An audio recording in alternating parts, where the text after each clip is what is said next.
cabburin baahsan laynta shicibka ku tumashada sharciga iyo isku dhajinta kursiga waa kan wajiga dhabta ah ee Maxamed Cabdilaahi Farmaajo ku soo dhawaada daawadayaal Hanaqaad Media maanta barnaamijkeena waxaynu daaha kaga faydi doonaa wajiga dhabta ah ee Maxamed Cabdilaahi Farmaajo madaxweynaha xilku ka dhamaaday ee Soomaaliya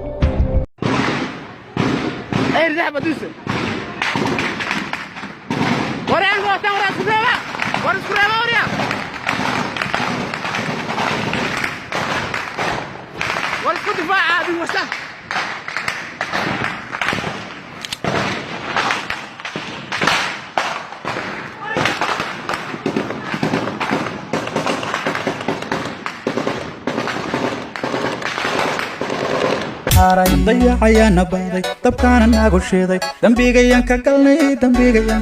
ضيعيانا باضي طبكان ناقو شيدي دنبيغيان كقلني هوي دوني مينو سوكي اللي سكتيرو هوي دوني مينو إيقو داتانا هوي دوني مينو haddii aynu eegno in yar oo ka mid ah dambiyadii dagaal ee uu geystay muddadii uu ka talinayay fiila Soomaaliya dhiibistii qalbi dhagax weerarkii bahalnimada ahaa ee uu ku soo weeraray guriga murashaxa Cabdiraxmaan Cabdishakuur halkaas oo uu ku laayay 5 qof oo muwaadiniin ah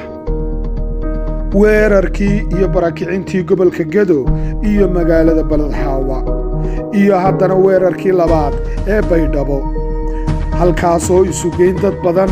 oo muwaadiniin uu ku laayay in badan oo kalena uu ku barakeeyay caruurtii nafahooda laga iibiyay dagaalkii Tigreega iyo waliba shicibkii sida salmiga ah u mudaharaadayay ee lagu laayay magaalada Muqdisho afgambigii sharci darrada ahaa ee uu ku inqilaabay xukuumaddii uu hogaaminayay ra'iisul wasaare Xasan Cali Khayre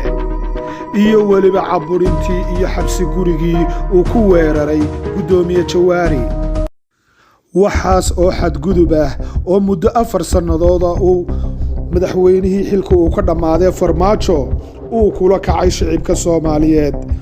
waa caqliyad xoog iyo kala talisnimo ah waana caqligii kala taliye Maxamed Siyaad Barre دوني مينو ماتيدا إلا دوحو هوي دوني مينو وبدك إلا تتشا هوي دوني مينو دموه لدقان هوي دوني مينو براها لقوداتشا هوي دوني مينو عندنا استقلنا أمر هوي دوني مينو سوكي اللي سكتيرو هوي دوني مينو إيقو داتانا هوي دوني مينو ضيعيانا باضي طبكان ناقو شيدي دنبيغيان